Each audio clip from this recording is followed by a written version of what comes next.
حضرت آمنہ رضی اللہ عنہ فرماتی ہے کہ حبیب پاک علیہ الصلوۃ والسلام جب دنیا میں تشریف لائے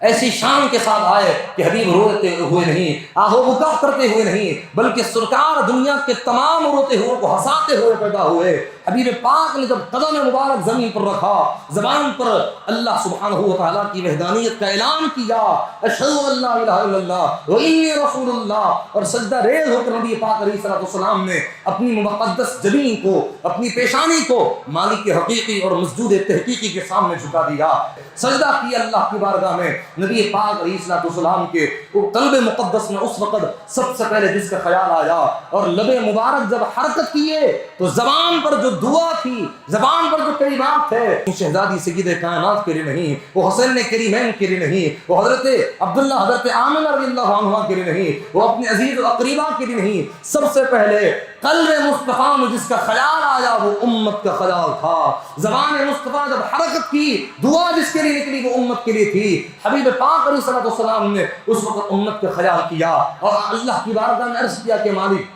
میری امت کی بخشش اور مغفرت فرما دے، ربی حبلی امتی کے کلمات زبان پر جاری تھے۔ اب بتاؤ، جو نبی پاک علیہ السلام اپنی پیدائش کے موقع پر اپنی امت کو نہ بھولے، وہ کیسی احسان فراموش امت ہوگی، وہ کیسی بے وفا قوم ہوگی جو اپنے نبی کے پیدائش کے موقع کو بھول جائے، پیدائش کے موقع پر ولادت کے واقعات کو بیان کیا جائے، ذکر کیا جائے مصطفیٰ کا، تو اس پر شرک و بدعت کے فتوے لگائے جائے اور کہے کہ یہ ناجائز و حرام ہے۔ ارے جو مصطفیٰ نے اتنا احسان ہم پر کیا کہ پیدائش کے موقع پر حضور نے ہم کو نہیں بولا اور مکان سے لا مکان میں گئے، اس وقت امت کا خیال تھا، اس وقت بھی امت کا خیال تھا۔ اور وصال مبارکہ کا جب وقت قریب آیا، اللہ پاک نے سلام حبیب پاک کی بارگاہ میں نازل کیا، فرمایا کہ میرے حبیب سلام ہے آپ پر، میں آپ کو اپنی بارگاہ میں بلانا چاہتا ہوں۔ مصطفیٰ کس حالت میں ہے؟ عرض کیا کہ مالک کوئی اور چیز کی مجھے فکر نہیں ہے، اپنے عزیز و قریبہ خاندان کسی چیز کی مجھے فکر نہیں ہے، اگر مجھے فکر ہے تو اپنی امت کی فکر ہے۔ مالک میرے امت کی فکر اور ان کا غم مجھے اندر سے کھایا جا رہا ہے، اندر سے ستا رہا ہے، اسی چیز کی مجھے فکر ہے، کوئی اور چیز کا غم نہیں ہے۔ وصال کے وقت بھی امت کا خیال تھا،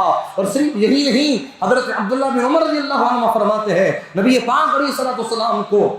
جب قبر اطہر میں رکھا گیا جسد مبارک کو، میری نگاہ دیکھی کہ نبی پاک علیہ السلام کے ہونٹ حرکت کر رہے تھے، ہونٹ جنبش کر رہے تھے۔ میں قریب جا کر کان لگا کر سنا، اس وقت نبی پاک علیہ السلام کی زبان سے ہی کلمات تھے، مولا میری امت کی بخشش فرما دے۔ تو جو مصطفیٰ دنیا میں آ کر امت کا خیال کیا، جو حبیب مکان سے لا مکان میں گئے تو امت کا خیال تھا، جو مصطفیٰ وصال کے وقت اپنی امت کا خیال کیا، جو حبیب پاک علیہ السلام قبر اطہر میں تشریف لے جانے کے بعد بھی امت کا خیال کیا، اور محشر کا میدان ہوگا، حدیث پاک کے الفاظ گواہی دیتے ہیں کہ جب محشر کا میدان ہوگا، اللہ پاک گناہگاروں کو کھڑا کرے گا، وہ آئیں گے اللہ کی بارگاہ میں سفارش کے لیے، شفاعت کے لیے آئیں گے۔ اس وقت اللہ فرمائے گا کہ نہیں، کسی کے پاس جا کر سفارش لاؤ، حضرت آدم کے پاس آئیں گے۔ سنو امام الانبیاء کو کتنی محبت اور کتنی چاہت تھی امت سے، جس امت کے لیے نبی پاک علیہ السلام نے طائف میں پتھر کھائے، جس امت کے لیے اپنے قدم پاک کو لہو لہان کیا، وہ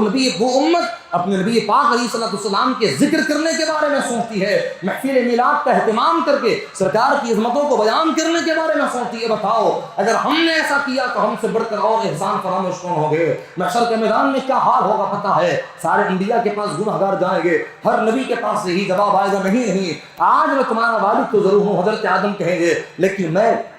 خدا کے غضب و جلال کے سامنے یہ تاب نہیں لا سکتا ہے کہ تمہاری سفارش کراؤں، یہ کام مجھ سے نہیں ہو پائے گا۔ سب پیغمبروں کے پاس جائیں گے، ہر نبی کے پاس یہی جواب آئے گا، نفسی نفسی، خدا کا غضب عروج پر ہے، آج میں تمہاری شفاعت نہیں کر سکتا، مجھے اپنے آپ کی فکر ہے۔ نبی پاک علیہ السلام کے پاس آئیں گے، حضور پاک علیہ السلام ان کو دھتکاریں گے نہیں، ان کو بھگائیں گے نہیں، ان کو فرمائیں گے جاؤ تم کیسی بد نصیب امت ہو کہ سابقہ پیغمبروں کی امت ہے، اپنے نبی پاک علیہ السلام کی اطاعت میں وہاں کھڑی ہوگی، اور یہ امت بھی ہوگی نبی پاک علیہ السلام ہمارے گناہگاروں کو، ہمارے گناہوں کو، نافرمانیوں کو دیکھ کر ہمیں دھتکارے گے نہیں، فرمائیں کہ امتی امتی، ارے آج تو مجھے اپنی امت ہی کی فکر ہے، میں آیا ہی یہاں پر تمہاری بخشش اور مغفرت کے لیے ہوں، تمہاری سفارش کروانے کے لیے ہوں۔ تو جو نبی پاک علیہ السلام ایسے موقع پر اپنی امت کو نہ بھولے، وہ امت اگر حبیب کی میلاد کے موقع پر مصطفیٰ کا ذکر نہ کرے تو بتاؤ کل محشر کے میدان میں امام الانبیاء کو کیا منہ دکھائیں گے؟ ہم سے بڑھ کر احسان فراموش اور کون ہو سکتا ہے؟